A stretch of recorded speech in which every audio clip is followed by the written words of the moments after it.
নমস্কার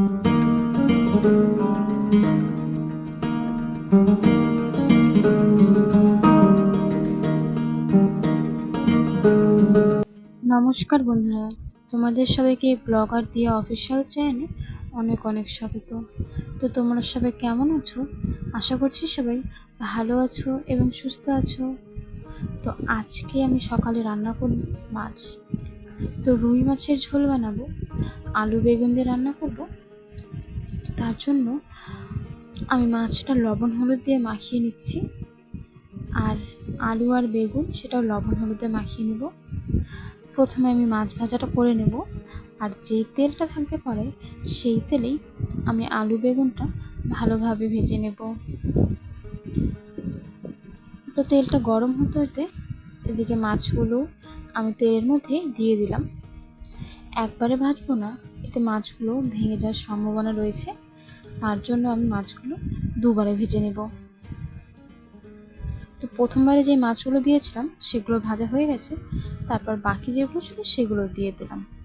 আর এদিকে আমি বসিয়ে দিয়েছি ভাত। মাছ ভাজা হতে হতে ভাতটাও হতে থাকবে। তো এদিকে আমার মাছ ভাজাটা হয়েই গেছে। তো মাছ ভাজাটা নামিয়ে নিয়ে এখন আমি ওর মধ্যে বসিয়ে দেব আলু বেগুন ভাজা। ভাজা মানে যেটা আমি তরকারির জন্য কেটেছিলাম সেটা আমি ভাজা করে তারপর তরকারি বানাবো। আলু আর বেগুনটা ভাজা হয়ে গেছে। এবার কড়াইয়ে আবার একটু তেল দিয়ে ওর মধ্যে দিয়ে দিলাম পেঁয়াজ কুচি। তো পেঁয়াজটা লাল লাল করে ভাজিয়ে নেব। তারপর ওর মধ্যে কিছু কিছু মশলা দিয়ে দেবো, জিরার গুঁড়া, টমেটো দিয়েছিলাম আমি, সেটা দেখানো হয়নি। আর দিয়েছিলাম লঙ্কার গুঁড়া, তারপর দিয়েছিলাম হলুদ, আর কাঁচা লঙ্কাও ছিল কিছুটা। তো কিছুটা কাঁচা লঙ্কাও আমি ওর মধ্যে কেটে কুচি কুচি করে দিয়ে দিয়েছিলাম। এরপরে আমি সব কিছু ভালোভাবে মিশিয়ে নেওয়ার পর যে আলু বেগুনটা ভাজা করেছিলাম সেটা এর মধ্যে দিয়ে দিয়েছি। তো দেওয়ার পর ভালোভাবে কষানো শুরু করে দিয়েছি। কষাতে কষাতে সবজির থেকে তেলটা বেরিয়ে আসছিলো, তখন আমি ওর মধ্যে জল দিয়ে যে মাছগুলো ভাজা করেছিলাম সেগুলো দিয়ে দিয়েছি। তো এদিকে আমার সকালে রান্না হয়ে গেছে আর সকালে খাওয়া কমপ্লিট। তো সারাদিন আর ভিডিও বানানো হয়নি, তারপর চলে গিয়েছিলাম একদম সন্ধেবেলা। তো সন্ধেবেলা আমাদের বিরিয়ানি খাওয়া হয়েছিল। তো বিরিয়ানি খাওয়া হয়ে গেলে তারপর আমি চলে যাব আমি রাতের রান্নায়। আজকের ভিডিওতে আমি শুধু খাওয়ারই ভিডিও করছি, ঠিক আছে? তো এখানে যা যা ছিল সেগুলো আমি আলাদা করে ভাগ করে নিয়েছি দাদা আমার জন্য। তো সন্ধ্যাবেলা এটা খাওয়ার পর তারপর চলে গেছিলাম রাতের রান্নাতে। আজকে রাত্রেবেলা রান্না করব মাংস, চিকেন। তার জন্য আমি কড়াই দিয়ে দিলাম তেল।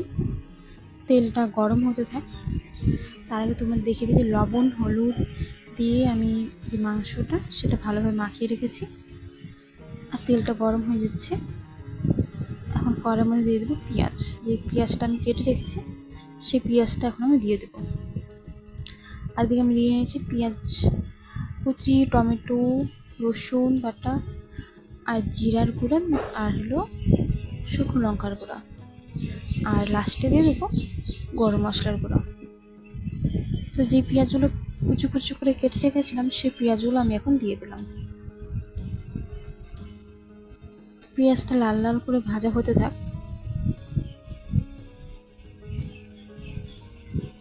পেঁয়াজটা ভাজা হয়ে গেলে তারপর আমি এর মধ্যে দিয়ে দেবো রসুন। যে রসুনটা বাটা করেছিলাম সেই রসুন বাটা।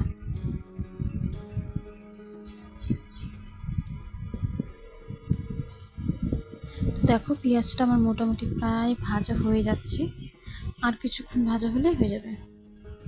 বেশি পাউডার দেবো না, বেশি পাউডার দিলে পেঁয়াজটা পুড়ে যাবে কিন্তু ভাজা ভাজা হবে না। তার জন্য পাউডারটা কমিয়ে দিলাম। পেঁয়াজটা ভাজা ভাজা হোক কিন্তু যাতে না পুড়ে।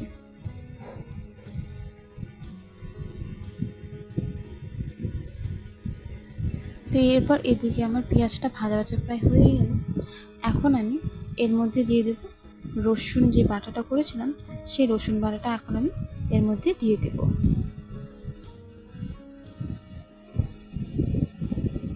তো রসুনটা ভাজা হওয়ার পর আমি এর মধ্যে দিয়ে দেব টমেটো কুচি। একটা টমেটো কুচি করে রেখেছিলাম সেই টমেটোটাও আমি এর মধ্যে দিয়ে দেব।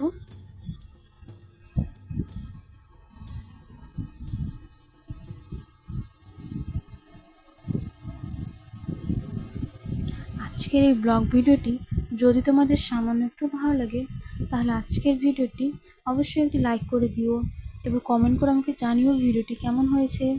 তার সাথে ভিডিওটি অনেক অনেক শেয়ার করো তোমাদের বন্ধুদের সাথে এবং এরকম নতুন নতুন ভিডিও পেতে আমার চ্যানেলটি সাবস্ক্রাইব করে কিন্তু আমার পাশে অবশ্যই থেকো। তো টমেটো দেওয়ার পর আমি দিয়ে দিলাম লবণ, তাহলে পেঁয়াজ আর টমেটোটা ভালোভাবে গলে যাবে তার জন্য। এরপর যে গুঁড়ো মশলাগুলো ছিল, জিরার গুঁড়া, লঙ্কার গুঁড়া, গরম মশলার গুঁড়োটা শেষে দেবো, ওই মশলাগুলো দিয়ে ভালোভাবে একটু মিশিয়ে নেবো। তো নিচে লেগে লেগে যাচ্ছে দেখে, ধরে যাচ্ছিলো দেখে আমি আবার একটু জলও দিয়ে দিয়েছিলাম, কারণ সব গুঁড়ো মশলা পুড়ে যাওয়ার সম্ভাবনা রয়েছে তার জন্য। আর যে মাংসটা ছিল সেই মাংসটাও আমি দিয়ে দেব, লবণ হলুদ দিয়ে মাখানো মাংস দিয়ে সামান্য জল দিয়ে পরে আমি নামিয়ে নেব। তো এই যে দেখো আমার মাংস রান্না কিন্তু হয়ে গেছে। তারপর আমি মাংসটা নামিয়ে নিলাম, এবার রাত্রের খাওয়া দাওয়া করবো।